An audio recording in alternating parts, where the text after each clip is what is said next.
కాంచనపై దాడి చేస్తున్న జోష్న అడ్డుపడి ప్రాణాలు కోల్పోయిన కావేరి. ఇంతకు ఏం జరిగింది? అసలు కాంచనపై దాడి చేయడమేంటి జోష్న? మరి కాంచనకు అడ్డుపడి కావేరి ప్రాణాలు కోల్పోవడం ఏంటి? ఇదంతా కూడా వీడియోలో చూసి తెలుసుకునేద్దాం. మొత్తానికైతే దీపను సుమిత్ర వాళ్ళ ఇంటికి వెళ్లకుండా ఆపాలని ఎంత ప్లాన్ చేసినా, ఎంత ప్రయత్నం చేసినా కాంచన మాట నెగ్గలేదు. చివరికైతే దీప ఈ బిడ్డని మీ చేతిలో పెట్టేంత వరకు బిడ్డ బాధ్యత నాది, బిడ్డను మీ చేతిలో సంతోషంగా పెడతానత్తయ్య, నా మాట నమ్మండి, నన్ను నమ్మండి, నా మీద బాధ్యత పెట్టండి అని చెప్పి కాంచననైతే మొత్తానికి ఒప్పించేస్తుంది. ఒప్పించేసిన తర్వాత అదే విషయం దీపక్ కార్తిక్కి చెప్తుంది. కార్తిక్ కూడా వెళ్ళి కాంచనతో మాట్లాడుతూ ఉంటాడు. మాట్లాడుతుండేసరికి మీరు ఎంత చెప్తున్నా నాకు నమ్మకం కలగట్లేదురా, ధైర్యం సరిపోవట్లేదు, కానీ మీ మాట నమ్మాలనిపిస్తుంది. మీరు ఏం చేసినా ఒక అర్థం పరమార్థం ఉంటుంది కాబట్టి మీరు చేస్తున్న దానికి నేను అడ్డుపడలేను అని చెప్పి ఇంకా కాంచన కాస్త అంటుంది. అని అక్కడి నుంచి మీకు నచ్చినట్టు చేయండి, కానీ బిడ్డ బాధ్యత జాగ్రత్త అంటూ వెళ్ళిపోతుంది. వెళ్ళిపోయిన తర్వాత దీప కార్తిక్లు ఇద్దరూ పడుకుని ఆలోచించుకుంటూ ఉంటారు. ఎందుకు బాబా ఆలోచిస్తున్నావు అనగానే, మా అమ్మ భయపడేది పారిజాతం అలాగే జోష్న గురించి అనగానే, నాకు తెలుసు అత్తయ్య దాని గురించే భయపడుతున్నారని అని చెప్పనేసరికి, మరి ఇప్పుడు మనం ఏం చేయగలము అని చెప్పనగానే, ఏం చేయలేం బావా, ఎందుకంటే మనం అక్కడికి ఎందుకు వెళ్తున్నామనేది నీకు తెలుసు కాబట్టి నువ్వు నాకు సపోర్ట్గా ఉన్నావు. అలాగే ఏదో ఒక రోజు అత్తయ్య వాళ్ళకి కూడా తెలుస్తుంది. తెలిసిన తర్వాత అత్తయ్య అర్థం చేసుకుంటుంది, కానీ బిడ్డ జాగ్రత్తగా చూసుకోవాలి అని చెప్పి అమ్మ చెప్పింది చూడు. మనం ఎంత జాగ్రత్తగా ఉన్నా ఎదుటి వాళ్ళు రాంగ్ రూట్లో వచ్చి మనల్ని గుద్దితే మనకే ప్రమాదం అని అమ్మ ఎలా చెప్పిందో అదే జరుగుతుంది. నువ్వు జాగ్రత్తగా ఉండాలి. ఆ రోజు నీ కాలుకి జోష్న కాలు తగిలింది అని నాకు తెలుసు. కాలు అడ్డు పెట్టడం వల్లే నువ్వు ముందుకు పడబోయావు. కానీ ఈసారి మాత్రం అడుగులో అడుగేసుకుంటూ జాగ్రత్తగా వెళ్ళడమే కాదు, వచ్చే ప్రమాదాన్ని కూడా నువ్వు చూసుకోవాలి దీప. నాకు తెలిసి జోష్న నీ కడుపులోని బిడ్డను అంతం చేయడానికి చాలా ప్రయత్నాలు చేస్తుంది. ప్రతి ప్రయత్నాన్ని నువ్వు ఆచితూచి అడ్డుకోవాలి అని చెప్పాను. కానీ సరే బావా, చూసుకుంటాను, ఎక్కడ అశ్రద్ధగా మాత్రం అస్సలు ఉండకూడదు. పారుని నమ్మడానికి లేదు, జోష్నని నమ్మడానికి లేదు అని చెప్పనేసరికి సరే అని చెప్పి ఇంకా కార్తిక్ మాత్రం పారిజాతం శౌర్యతో మాట్లాడిన మాటలు గుర్తు తెచ్చుకుంటాడు, కానీ దీపకు చెప్పకుండానే ఇంకా మరుసటి రోజు ఉదయాన్నే బయలుదేరిపోయేసరికి ఇంకా అక్కడికి వెళ్ళడంతో జోష్న పారిజాతం ఇద్దరూ చూసుకుని వీళ్ళు వచ్చేసారు అని చెప్పి దీప ఎంత చెప్తున్నా ఇక్కడికే రావడానికి ఎందుకింత ఆరాట పడుతుందో నాకు అర్థం కావట్లేదు అనగానే, దీప పుట్టిల్లు ఇదని తెలుసు, కానీ దీప వాళ్ళకి తెలియదు కదా, మరి ఎందుకు దీప ఇక్కడికి రావాలని అంత ఆరాట పడుతుంది? దేనికోసం? భావన నేనేమన్నా ఎగరేసుకుపోతానని దీప ఆలోచిస్తుందా?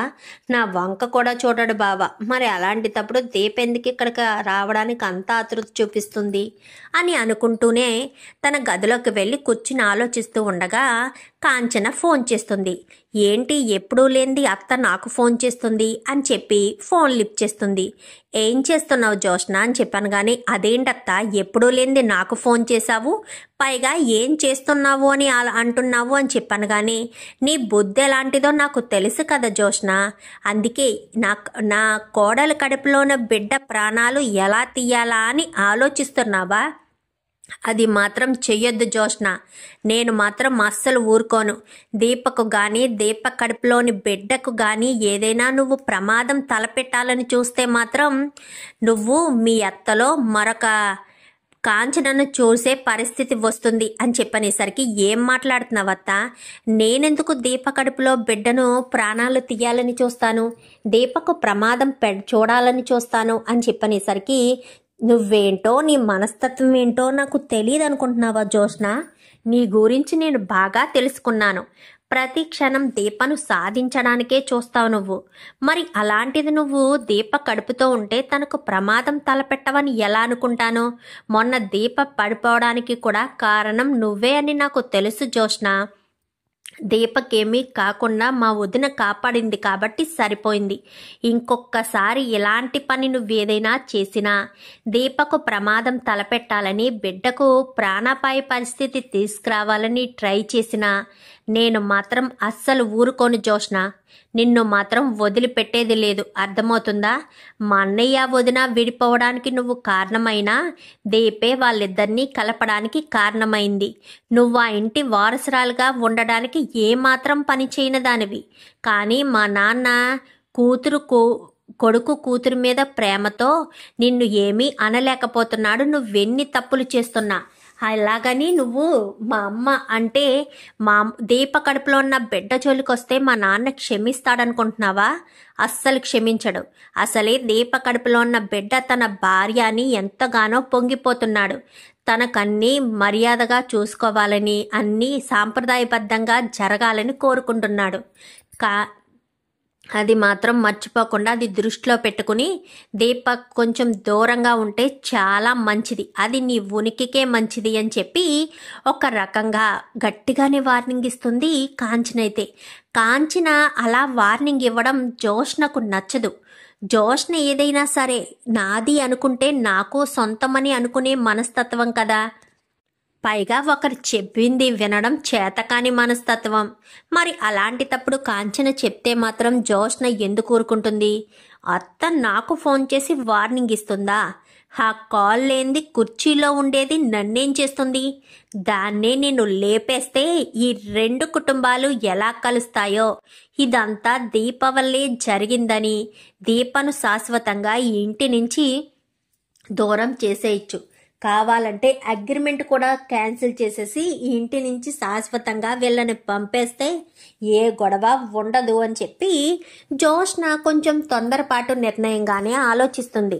ఎందుకంటే ఒక మనిషి ప్రాణాలు తీయడం, అది తన కుటుంబ సభ్యుల్లోని ప్రాణాలు తీయడం అంటే అంత ఆషామాషి విషయం కాదు కదా. సో ఆ రకంగా అనుకుంటుంది. అలా అనుకున్నది కాస్త వెంటనే రివాల్వర్ తీసుకుని బయలుదేరదామనుకుంటుంది. ఇంకిక్కడ కావేరి ఆలోచనలో పడుతుంది. ఇంకా శ్రీధరు ఆఫీస్కి వెళ్ళిపోయినా కావేరికి మాత్రం శ్రీధరు కాంచన ఫోటో చూసి తను బాధపడడం, కాంచనతో ఫోన్లో మాట్లాడుతూ ఏడవడం ఇవే గుర్తుకొచ్చేస్తూ ఉంటాయి. నేను మోసం చేశానా? ఒకరి భర్త అని తెలిసి కూడా నేను నా మెడలో తాళి కట్టించుకుని తప్పు చేశాను. ఇప్పుడు తను ఎంతో త్యాగశీలి అయి నాకు తన భర్తను త్యాగం చేసింది. నేను ఆయన భార్యని అనిపించుకుంటే చాలు, ఆయన పక్కన నడవకపోయినా పర్వాలేదనుకున్నాను. ఆయన పక్కన నడిచే స్థానం కాంచనక్కకు మాత్రమే ఉంది. అసలు కాంచనక్క మనసులో ఈయన మీద ఎలాంటి అభిప్రాయం ఉందో, కాంచనక్క ఈయన్ని దగ్గరికి తీసుకోవాలనుకుంటుందో లేదో కాంచనక్క మాటల్లోనే తెలుసుకోవాలి అని చెప్పి ఉట్టి చేతులతో ఏమెళ్తుంది, బాగోదు కదా. సో అందుకోసమని పాలముంజులు చేసుకుని దీప కోసం పట్టుకు వెళ్దామని, ఇంకా ఎవరికి వాళ్ళు బిజీగా ఉన్న సమయంలో స్వప్న ఇంట్లో ఉన్నప్పుడు నేను కార్తీక్ వాళ్ళ ఇంటికి వెళ్ళొస్తాను అనగానే నేను వస్తానమ్మా అని చెప్పనేసరికి నువ్వు కాశీతో పాటు వెళ్ళు, నేను వెళ్ళి పిండి వంటలు ఇచ్చేసి వస్తాను. మళ్ళీ ఎవరైనా ఇంటికి వస్తే ఎవరు ఉండకపోతే మళ్ళీ మీ నాన్న కోప్పడతారు అని చెప్పనేసరికి సరేనని ఇక వెళ్తుంది. ఎందుకు అలా అంటుందంటే కాంచనతో మాట్లాడాలంటే అక్కడ స్వప్నం ఉండకూడదు కదా. సో అందుకని అలా అంటుంది. అలా అనేసరికి బయలుదేరి వెళ్తుంది. కారులో వెళ్తే కారు బయట ఉంటుంది, కానీ కారులో వెళ్ళదు. క్యాబ్ బుక్ చేసుకుని వెళ్తుంది. ఉన్న ఒక్క కారుని శ్రీధర్ తీసుకువెళ్ళిపోతాడు కాబట్టి ఇంకా క్యాబ్ బుక్ చేసుకుని క్యాబ్లో వెళ్తుంది. వెళ్ళేసరికి ఇంకా లోపలికి వెళ్ళిపోతుంది. సరాసరి లోపలికి వెళ్ళిపోయేసరికి హాయ్ అక్క అని చెప్పాను. కానీ నువ్వా కావేరి రారా, బాగున్నావా, నువ్వు ఒక్కదానివే వచ్చావా అని చెప్పనేసరికి అవునక్క, నాతో పాటు ఎవరైనా వస్తారనుకున్నావా ఏంటి అని చెప్పనేసరికి ఆహా స్వప్న గాని వచ్చిందా ఏంటి అని అడుగుతున్నాను అని చెప్పాను. కానీ ఏంటక్క ఇంట్లో ఎవరు లేరా అని చెప్పాను. కానీ అనసూయ మార్కెట్కి వెళ్ళింది, దీప కార్తీక్ వాళ్ళ ఇంటికి వెళ్ళారు, సౌరి ఏమో స్కూల్కి వెళ్ళింది, నేను ఒక్కదాన్నే ఉన్నాను అని చెప్పనేసరికి పోనీ లెక్క నీతో మాట్లాడడానికి కొంచెం సమయం దొరుకుతుంది అని చెప్పనేసరికి నువ్వు కాఫీ తాగేవక్క అని చెప్పాను. కానీ కాఫీయా లేదు అని చెప్పనేసరికి ఆ అనసూయ వచ్చాక పెడుతుందిలే అని చెప్పాను. కానీ ఎందుకక్క, నేను పెట్టి తీసుకొస్తాను కదా అని చెప్పి ఇంకా వెంటనే వంటగదిలోకి వెళ్తూ వెళ్తూ అక్క నీతో నేను ఒక విషయం మాట్లాడదామని వచ్చాను అని చెప్పనేసరికి దేని గురించి అని చెప్పనగానే అది ఆయన గురించి అనగానే ఆయన గురించి ఏం మాట్లాడదామనుకున్నావు అనగాని ఆయన ఈ మధ్య నీ గురించి ఎక్కువ బాధపడుతున్నారక్క. నిన్ను మోసం చేశానని నిన్ను బాధ పెట్టానని ఆయన ఎంతగానో క్షోభ అనుభవిస్తున్నారు. నువ్వు ఆయనను క్షమించి భర్తగా యాక్సెప్ట్ చేయొచ్చు కదా అని చెప్పాను. కానీ ఏం మాట్లాడుతున్నావు కావేరి? నేను ఆయనను క్షమించి భర్తగా ఎలా యాక్సెప్ట్ చేస్తాను చెప్పు? ఆయన నాకు ఎంత తప్పు చేశారనేది నీకు తెలుసా? నీకైతే నేను ఉన్నానని తెలిసే నువ్వు మెడలో తాళి కట్టించుకున్నానని చెప్పావు. మరి నన్ను అవిటిదాన్ననే కదా నన్ను మోసం చేసి నిన్ను పెళ్లి చేసుకున్నారు. మరి అలాంటి తప్పుడు నిన్ను కోరే ఇష్టపడే నీ జీవితంలోకి వచ్చినప్పుడు నేనెందుకు అడ్డుగా ఉండడం? ప్రతి క్షణం దాగుడు మూతలాడడం ఎందుకు? ఎక్కడ బయటపడిపోతానా అనే టెన్షన్ ఎందుకు? అందుకే ఆయన కష్టం రాకూడదు అన్న ఉద్దేశంతోనే నేను ఈ రకంగా చేశాను అని చెప్పనేసరికి ఒక్కసారి ఆయన గురించి ఆలోచించు అని చెప్పాను. కానీ నువ్వు వెళ్ళి కాఫీ పెట్టి తీసుకురా అని చెప్పి కాఫీ పెట్టడానికి వంటగదిలోకి పంపిస్తుంది. అప్పుడే జోష్న వస్తుంది. వచ్చేసరికి అనసూయ మార్కెట్కి వెళ్ళడం చూస్తుంది జోష్న. కానీ కావేరి రావడం తను చూసుకోదు. ఎందుకంటే జోష్న వస్తూ ఉండగా అనసూయ ఆటోలో మార్కెట్కి దారిలో వెళ్తూ ఉండడం చూసి అయితే ఇంటి దగ్గర అత్తొకత్తి ఉందన్నమాట. ఈ అనసూయ వచ్చేలోపు నేను వెళ్ళిన పని పూర్తి చేసుకుని వచ్చేస్తాను అని చెప్పి ఇంకా వెళ్తుంది. వెళ్ళేసరికి కావేరి వంటగదిలో ఉంది కదా. ఇక్కడ అనసూయ వచ్చి కారు రోడ్డు మీద పెడుతుంది. అంటే గబగబా షూట్ చేసి వెళ్ళిపోదామని. అత్త నువ్వు నాకు ఫోన్ చేసి వార్నింగ్ ఇస్తావా? నీ కోడలు కడుపులో ఉన్న బిడ్డకు ఏమీ జరగనివ్వవద్దు. జరిగితే గనక నాలో మరొక కాంచన చూస్తావు అని నాకు వార్నింగ్ ఇస్తావా? అందుకే వచ్చాను. ఈరోజు నువ్వు మరొక జోష్నని చూస్తావు అంటూ ఇంకా జోష్న లోపలికి వస్తుంది. కావేరి వంటగదిలోనే ఉంది కదా. జోష్న లోపలికి వచ్చేసేసరికి ఏంటి ఎందుకు వచ్చావు జోష్న అని చెప్పాను. కానీ ఏంటత్తా ఏమన్నావు? దీప కడుపులో ఉన్న బిడ్డకు ఏదైనా జరిగితే నువ్వు నన్ను ఊరుకోవా, క్షమించవా అని చెప్పి అనేసరికి అవును, నువ్వు దీప కడుపులో ఉన్న బిడ్డకు ఏదైనా ప్రమాదం చేశావంటే అస్సలు ఊరుకోను, అస్సలు క్షమించను అని చెప్పి మాట్లాడేసరికి దీప కడుపులో ఉన్న బిడ్డను వదిలిపెట్టను, దీపను వదిలిపెట్టను. ఇప్పుడు నువ్వు నాకు ఫోన్ చేసి మరి నన్ను ఇంతలా అవమానపరిచినా నిన్ను వదిలిపెట్టను అని చెప్పనేసరికి ఏం మాట్లాడుతున్నావు అని చెప్పాను. కానీ ఏం మాట్లాడుతున్నానా? ఏం చేయాలో అదే చేస్తాను. నిన్ను షూట్ చేసి ఇక్కడే ప్రాణాలు తీసి వెళ్ళిపోతాను. నిన్ను ఎవరు షూట్ చేశారో, నీ ప్రాణాలు ఎవరు తీశారో కూడా నీ ఇంటికి వచ్చే అనసూయకి తెలీదు, బావకి తెలీదు, దీపకు తెలీదు. ఎవ్వరూ ఏమీ తెలుసుకోలేరు నేనే ఇదంతా చేశానని. ఎందుకంటే ఇక్కడ ఏ సీసీ ఫుటేజ్లు లేవు కదా. సో నువ్వు ఏమీ చేయలేవు.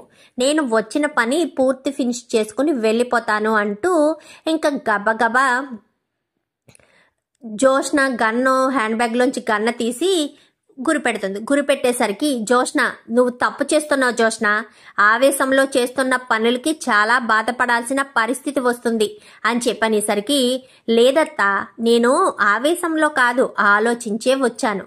ఆవేశంలో వచ్చేదాన్ని అయితే నువ్వు నాకు ఫోన్ చేసి పెట్టగానే బయలుదేరి వచ్చేసేదాన్ని. కానీ ఆలోచించాను కాబట్టే వచ్చాను. దీప మెడలో బావ తాలి కడుతుంటే గుడ్లప్పగించుకుని అలా చూస్తూనే ఉండిపోయావు. గాని నిన్నే ప్రేమించిన జోష్న ఏమైపోతుంది కార్తీక్? జోష్నను పెళ్లి చేసుకోవాని ఎప్పుడైనా నీ కొడుకుతో అన్నావా? అస్సలు అనవు. నీలాంటి దాన్ని నా కొడుక్కిచ్చి పెళ్లి చేస్తే నా కొడుకు జీవితం నాశనం అయిపోతుందనే ఆ భగవంతుడు దీపను జోష్నకు భార్యని దీపను కార్తీక్కి భార్యని చేశాడు. వాళ్ళిద్దరికీ రాసి పెట్టుంది అని చెప్పనేసరికి అవునా, రాసి పెట్టుందా? సరే నీకొక విషయం చెప్పనా? ఎలాగా ప్రాణాలు పోతున్నాయి కదా, నీకు ఈ నిజం ఖచ్చితంగా తెలిసి తీరాలి. నువ్వనుకున్నట్టు దీప కార్తీకులకి రాసి పెట్టుండడం కాదు, మీ అన్న దగ్గర నువ్వు మాట తీసుకున్నావంట కదా, నీ కూతుర్ని నా కోడలుగా చేయమని ఆ మాట నిలబెట్టాడు బావ అని చెప్పనేసరికి ఏంటి ఏమంటున్నావు అనగానే, నువ్వనుకున్నట్టు సుమిత్ర దశరథుల కూతుర్ని నేను కాదు, దీపే ఆ ఇంటి అసలైన వారసురాలు.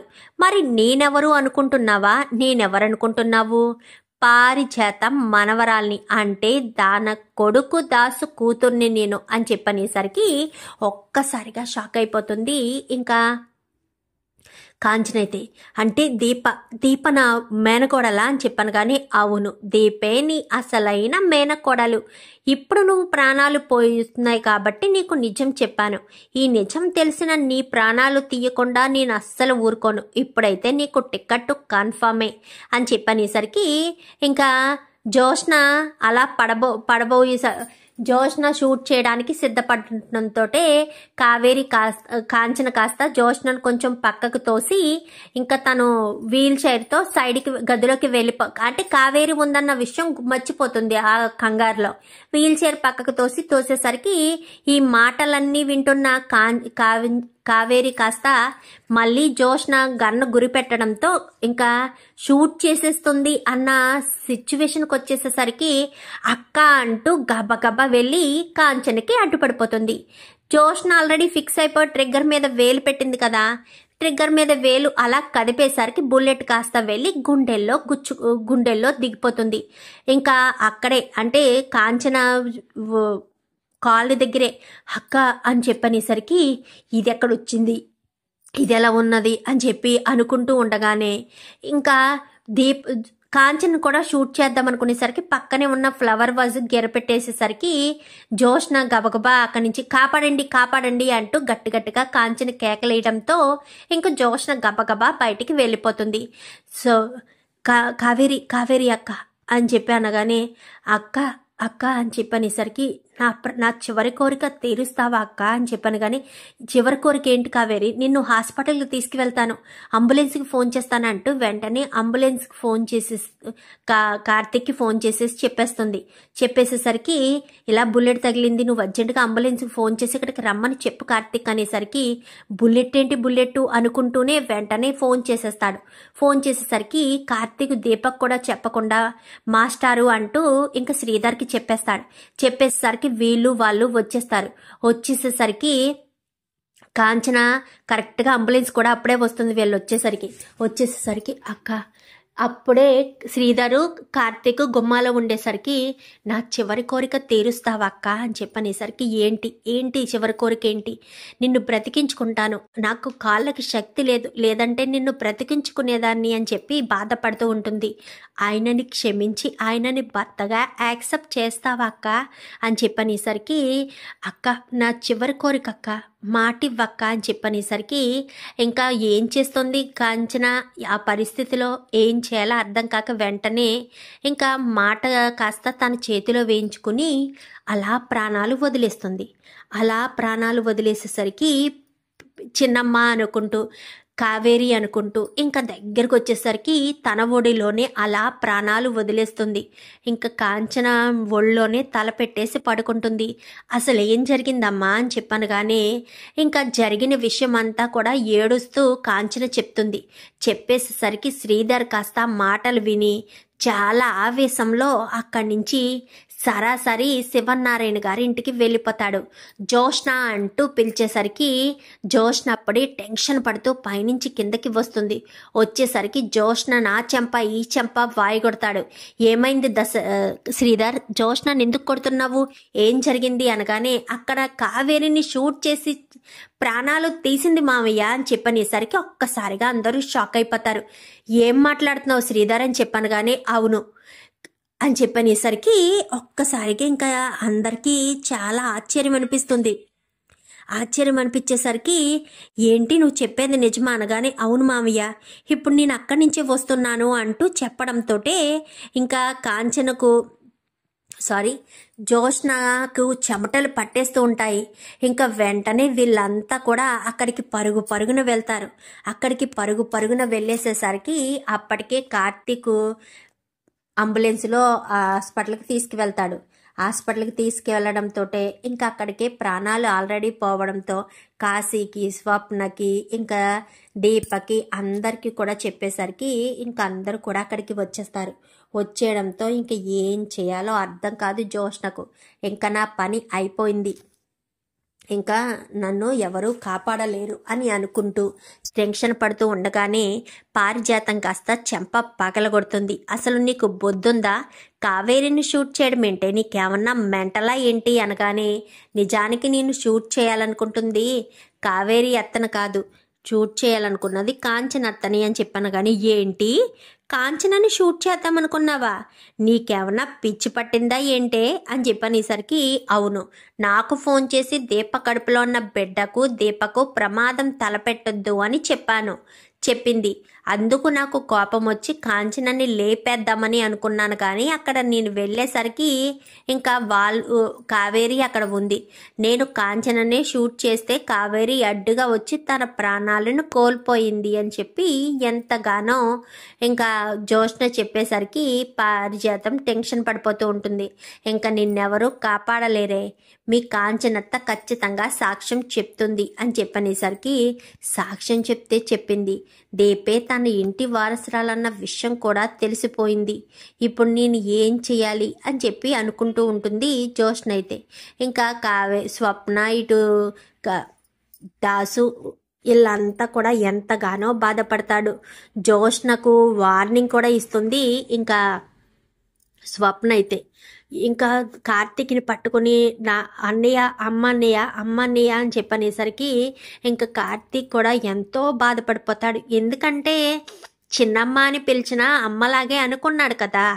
అందుకని తెలిసిన వ్యక్తి ప్రాణాలు కోల్పోతే ఎంత బాధ ఉంటుందో, ఎంత నరకం ఉంటుందో అంత నరకాన్ని అనుభవిస్తాడు కార్తీక్. అయితే ఇంకా అలా అనుభవించేసరికి ఇంకా కాంచన ఎంతో బాధపడుతుంది. నా చేతుల్లో నా కోసమని వచ్చి నా చేతుల్లో ప్రాణాలు విడిచింది, నా ఒళ్ళో తలపెట్టుకుని ప్రాణాలు విడిచింది కార్తీక్. ఇప్పుడు చెప్తున్నాను, ఆ జోష్నను మాత్రం వదిలిపెట్టద్దు. జోష్న ఆ ఇంటి వారసురాలు కాదురా అని చెప్పనేసరికి, ఏంటమ్మా ఏంటి నువ్వనేది అనగానే, జోష్ని తన నోటుతో చెప్పిందిరా, దీపే ఆ ఇంటి అసలైన వారసురాలని, మా పిన్నియే బిడ్డల్ని మార్చేసిందని కూడా చెప్పింది అనగానే, అమ్మ ప్రాణాలు తీసేస్తానని ఫోర్స్లో నిజం బయట పెట్టేసినట్టుంది. ఇప్పుడు అదే తనకు కొంప ముంచబోతుందన్న విషయం తెలీదు. ఈ విషయం నాన్నకు చెప్పాలి, ఏదో రకంగా నాన్నకు చెప్పి దీన్ని అంతు చూడాలి అని చెప్పి ఇంకా కాంచన కాస్త అనుకుంటుంది. దహన సంస్కారాలకి తీసుకుని వెళ్ళిపోతారు. స్వప్న దీపను పట్టుకుని ఏడుస్తూ ఉంటుంది. మొత్తం వీడు శ్రీధరు అందరూ కూడా ఏడుస్తూ కన్నీరు మున్నీరుగా ఏడుస్తారు. ఇంకా శౌర్యకేం తెలుసు, చిన్న నానమ్మ అంటూ శౌర్య కూడా ఏడవడం మొదలు పెడుతుంది. ఇంకా సుమిత్ర, దశరథు, శివన్నారాయణ అందరూ కూడా కార్తీక్ వాళ్ళ ఇంటి దగ్గరే ఉంటారు. ఎటొచ్చి జోష్న, పారిజాతం మాత్రమే ఇంటి దగ్గర ఉంటారు. దహన సంస్కారాలు పూర్తి చేసి ఇంటికి వచ్చిన తర్వాత, నాన్న నీకో మాట చెప్పాలి అని చెప్పనేసరికి, ఏంటి కాంచన అని చెప్పాను. కానీ ఇలా రా నాన్న అంటూ పక్కకు తీసుకెళ్ళి ఇంకా మొత్తం విషయం అంతా కూడా పోసకుచ్చినట్టుగా చెప్పడం మొదలు పెడుతుంది. చెప్పిన తర్వాత, నమ్మశక్యంగా లేదమ్మా అని చెప్పాను. కానీ లేదు నాన్న, జోష్ని తన నోటితో నిజాన్ని బయట పెట్టింది. తను నా ప్రాణాలు తీయడానికి వచ్చింది.